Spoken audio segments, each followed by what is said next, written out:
be with you. And with your spirit. A reading from the Holy Gospel according to Matthew. Glory to you, O Lord. Jesus said to his disciples, "As it was in Noah's day, so will it be when the Son of Man comes. For in those days before the flood, people were eating, drinking, taking wives, taking husbands, right up to the day when Noah went into the ark.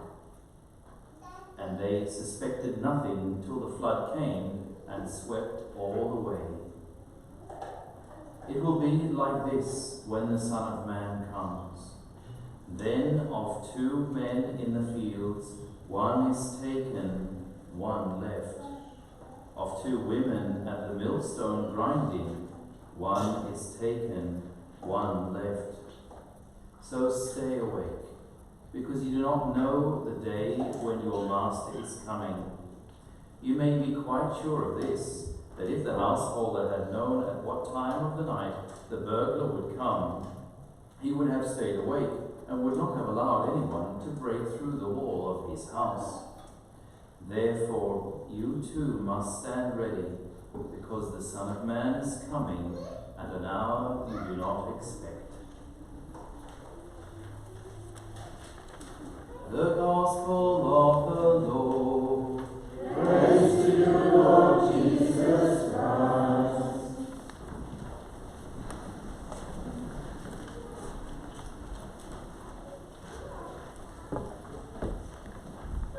So as we begin the new liturgical year, the Church also gives us a new Gospel from which we listen, or to which we listen in the liturgical year. So we had Luke last year, and now we begin listening to the Gospel of St. Matthew, and this will continue until the Feast of Christ the King next year.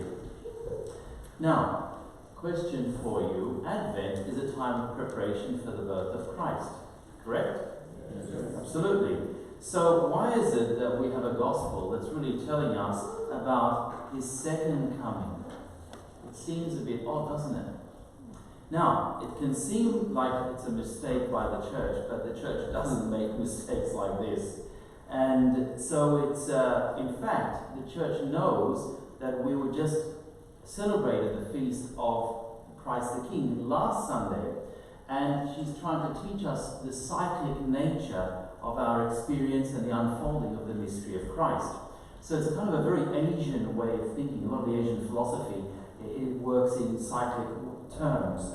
And so the first Sunday of Advent is always very apocalyptic. Even though we're preparing for the first coming of Christ, the focus hasn't yet started or turned to, awaiting the Messiah coming the first time.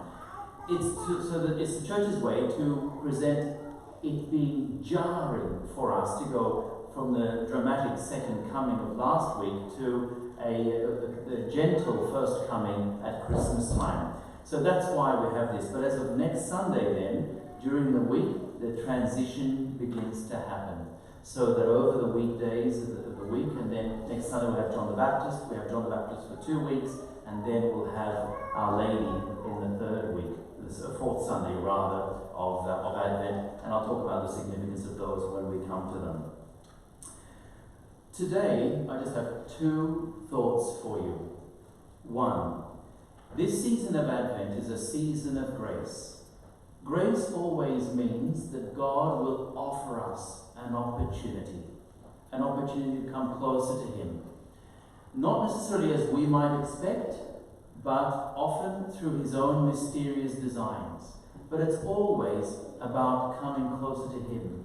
Christ desires us and yearns for us way, way more than we long or desire Him. That's always God's intense desire. It's very easy sometimes for us to make excuses for not saying our prayers, for not doing this, not doing that, not doing a kind deed for somebody, not forgiving one. But God is longing in a way that we really cannot imagine. So, although the opportunity for grace is there, we must always cooperate. And the point I want to make is this. During this time of Advent, Slow down. Slow down. And I say this to myself as much as I'm saying it to you. Slow down. Typically, as we're coming to the end of the year, a lot of things are wrapping up, whether it's the school year, work year, or social groups, and everybody's having Christmas parties or Advent parties, even though Christmas parties really should start on Christmas Day. But all these things are going on. There's all sorts of extra invitations being extended to us. Well, we can't take them all. And I'm actually saying to you, please do not accept them all. Accept the more important ones, and respectfully, politely, whatever word you want to use, decline the others. It's important for us to know how to say no, just as it is important to know when to say yes.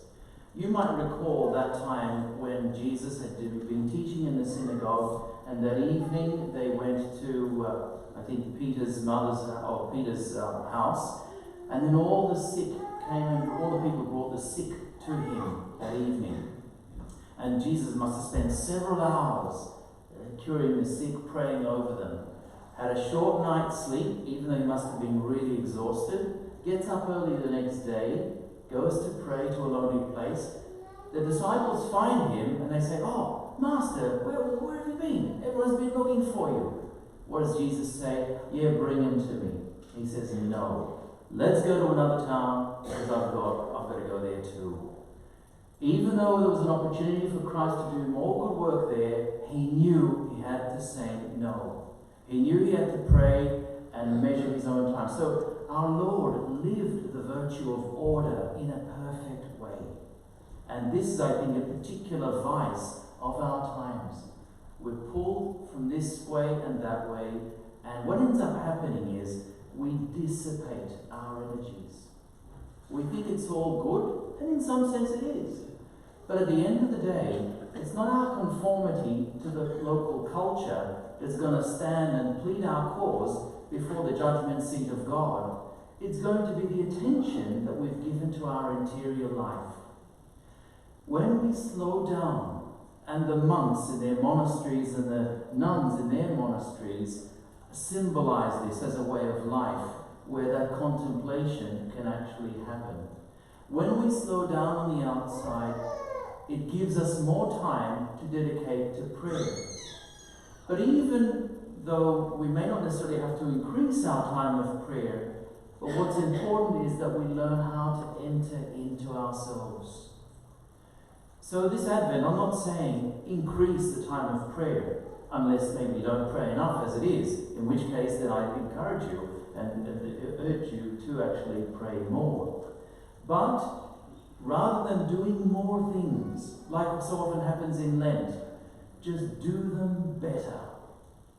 Not more, but better. So do it, so it's going on quality, not quantity.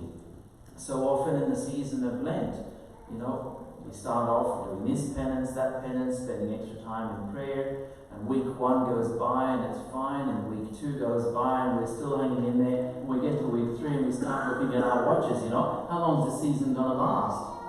And we start losing some of our steam because other things are starting to get our attention. So, this Advent, let's just slow down, take better care of our prayer life, say no to the things that we've got to say no to, and yes to the things that we have to say yes to. But by trying to do things better, especially the things of our Lord, then we give ourselves that better chance to get to Christmas Day not feeling exhausted physically because we've been doing so much running around that we can't actually spend time with our families and closest friends. But we're also exhausted typically spiritually because we haven't used the time of Advent as a time of renewal.